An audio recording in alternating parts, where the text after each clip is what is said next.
গণহত্যার বিচার চলাকালীন অবস্থায় দল হিসেবে আওয়ামী লীগের নিবন্ধন বাতিলের দাবি জানিয়েছেন জাতীয় নাগরিক পার্টির আহ্বায়ক নাহিদ ইসলাম। সকালে রাজধানীর জুরাইনে কবরস্থানে জুলাই গণ অভ্যুত্থানে শহীদদের কবর জিয়ারত শেষে কথা বলেন নাহিদ ইসলাম। তিনি বলেন, আওয়ামী লীগের বিষয়ে অবস্থান স্পষ্ট, তাদের বাংলাদেশে রাজনীতি করার অধিকার নেই। ৫ আগস্ট জনগণ এই রায় দিয়েছে। উল্লেখ করে নাহিদ বলেন, কিভাবে এই রায় কার্যকর হবে সেটি দেখার বিষয়। জানান, জুলাই গণ অভ্যুত্থানে নিহতদের পরিবার ও আহতদের পাশে সবসময় থাকবে জাতীয় নাগরিক পার্টি।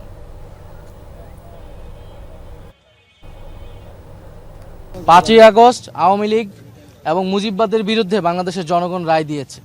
ফলে সেই রায় কোন প্রক্রিয়ায় কার্যকর হবে এখন সেটি হচ্ছে আলোচনার বিষয়। যেহেতু বিচার চলতেছে, আমরা বিচারের প্রতি আস্থাশীল। আমরা মনে করি বিচার এবং রাজনৈতিক ঐক্যমতের মাধ্যমে আওয়ামী লীগ বিষয়ে যে সুরাহা, যে নিষিদ্ধের যে বিষয়টি সেটি সমাধান হতে পারে। কিন্তু আপাতকালীন হিসেবে আমরা বলছি যে আওয়ামী লীগের নিবন্ধনটি বাতিল করা উচিত।